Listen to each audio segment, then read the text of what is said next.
Hello guys, welcome to my YouTube channel. तो हम कर रहे हैं संघवाद।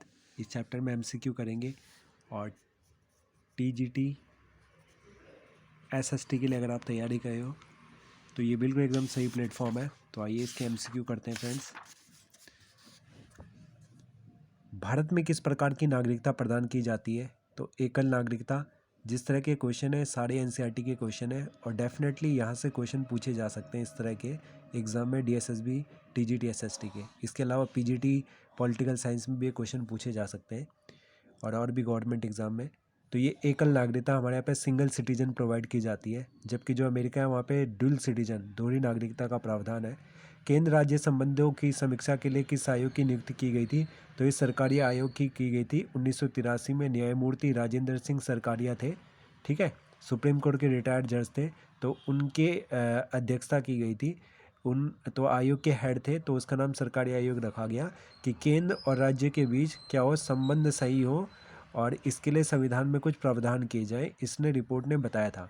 राज्य विधानसभा को भंग करने की शक्ति राज्यपाल के पास होती है। किसके पास? गवर्नर के पास, ठीक है।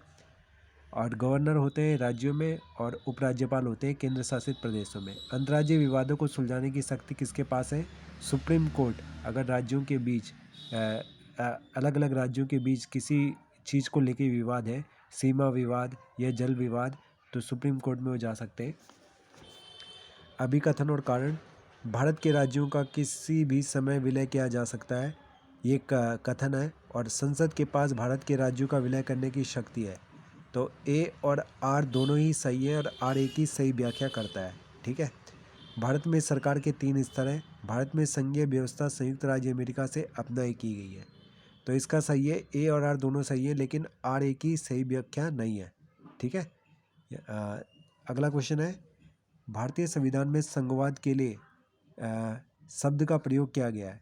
तो भारतीय संविधान में संघवाद के लिए अनुच्छेद 1 के 1 पॉइंट में, अनुच्छेद 1 के फिर ब्रैकेट में 1 है, राज्यों का संघ शब्द इस्तेमाल, हमने क्या करा, राज्यों का संघ शब्द का प्रयोग करा है, ठीक है, संविधान में।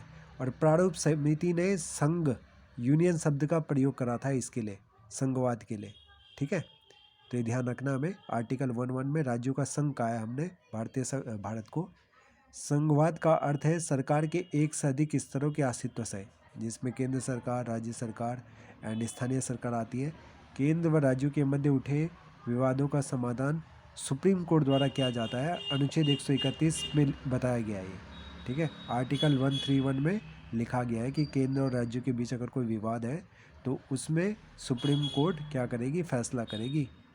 समवर्ती सूची पर कानून बनाने का अधिकार संसद और विधानसभा दोनों को है, लेकिन संसद को प्राथमिकता दी जाएगी, जो भारतीय पार्लियामेंट है। जम्मू कश्मीर को विशेष राज्य का दर्जा प्राप्त है, गलत। पहले था, अब वर्तमान में नहीं है। आर्टिकल 372 खत्म कर दिया है। विश्व में संघवाद सबसे पहले अमेरिका ने अपनाया था, सही है। भारत के संविधान में केंद्र की अपेक्षा राज्यों को अधिक अधिकार दिए हुए हैं, गलत है। केंद्र सरकार ज़्यादा शक्तिशाली है। संसद भारत में नए राज्यों का निर्माण करती है, बिल्कुल सही है। भारत में दोहरी नागरिकता है, गलत है। भारत में एकल नागरिकता का प्रावधान है, देयर आर सिंगल सिटीजनशिप। केंद्र तथा राज्यों में किस कारण से विवाद होता है? वित्त को लेकर, फाइनेंस को लेकर, ठीक है। केंद्र और राज्यों के बीच में समय समय पर विवाद होता है। जो राज्य सरकार है वो अपनी ज़्यादा वित्तीय सहायता की मांग करते हैं, ठीक है। राज्यों में आपसी विवाद का एक कारण है सीमा को लेकर, जैसे बेलगाम जो है उसके लिए कर्नाटक और तमिलनाडु के बीच शायद विवाद है बेलगाम को लेकर। कानूनी विवादों को हल करता है न्यायपालिका। कौन करता है? न्यायपालिका हल करती है। जल विवाद कौन हल करता है? न्यायपालिका हल करती है जल विवाद।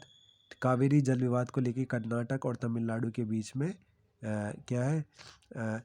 न्याय विवाद है, ठीक है। कावेरी नदी का जो जल विवाद है कर्नाटक और तमिलनाडु का, और ठीक है। और जो बेलगाम है कर्नाटक और महाराष्ट्र को लेकर था, वो जो भूमि को लेकर विवाद है, बेलगाम विवाद। कार्टून पर आधारित प्रश्न है, राज्यों की राज्यपाल की नियुक्ति राष्ट्रपति करते हैं। कार्टून के अनुसार राज्यपाल की नियुक्ति का क्या आशय है? राष्ट्रपति की मर्जी, अपनी मर्जी से करते हैं राष्ट्रपति, प्रधानमंत्री के मंत्रिमंडल की सलाह पर। क्या राज्यपाल की नियुक्ति हमेशा इसी प्रकार होती है? हाँ। राज्यपाल की नियुक्ति कितने वर्ष के लिए होती है? 5 वर्षों के लिए। तो मानचित्र वाले क्वेश्चन है, ठीक है। भारत में मानचित्र में 2 रियासतों का नाम लिखिए, भोपाल और त्रावणकोर। ठीक है, तो भोपाल और त्रावणकोर हमने रियासतों के नाम है। 2 राज्यों के नाम लिखे जिनका जन्म नए राज्यों के रूप में हुआ है, तो उत्तराखंड और झारखंड। उत्तराखंड, झारखंड पहले बना था 26वां राज्य। ठीक है, नहीं 27वां राज्य था झारखंड, और इसका उत्तराखंड था। उत्तराखंड भारत का 27वां राज्य था, और झारखंड भारत का 28वां राज्य बना 15 नवंबर को। कितने नवंबर को? 15 नवंबर को। उत्तराखंड बना 9 नवंबर को, और ये उत्तर प्रदेश से बना था उत्तराखंड 9 नवंबर 2000 को, और ये 15 नवंबर 2000 को। और 27वां राज्य था तुम्हारा, 26वां राज्य था तुम्हारा छत्तीसगढ़। ये तीनों एक साथ बने थे। छत्तीसगढ़ बना था मध्य प्रदेश से 2 नवंबर को, फिर उत्तराखंड बना था 9 नवंबर को 2000 को 27वां राज्य, फिर 28वां राज्य झारखंड 26, ठीक है, 15 नवंबर को। ठीक है, तो ध्यान रखना है ये बात। एक गैर हिंदी भाषी राज्य का नाम आंध्र प्रदेश, क्योंकि यहाँ पे तेलुगु बोलते हैं, बाकी यहाँ पे हिंदी बोली जाती है, और साथ में अपनी भाषा भी बोलते हैं। भारत की एक रियासत जिसका विलय 15 अगस्त 1947 के बाद हुआ, तो जम्मू कश्मीर था। वहाँ के राजा हरि सिंह थे, और 26 अक्टूबर 1947 को इन्होंने एक संधि के द्वारा हस्ताक्षर करके भारत में अपना विलय कर दिया था। तो ये रियासत थी, प्रिंसली स्टेट थी जम्मू कश्मीर। ठीक है, 26 अक्टूबर 1947 को। भारत की एक रियासत जिसने सैन्य कार्रवाई द्वारा विलय किया गया, तो हैदराबाद की निजाम थे ये, निजाम रियासत हैदराबाद की। और 13 सितंबर 1948 को भारत सरकार ने ऑपरेशन पोलो, सैन्य सहायता के द्वारा, ऑपरेशन पोलो नाम था, तो उसके द्वारा हैदराबाद को भारत में विलय करा, और सरदार पटेल को इसका श्रेय जाता है, सरदार पटेल को। तो ये सारे क्वेश्चन हमने इस चैप्टर में कर दिए।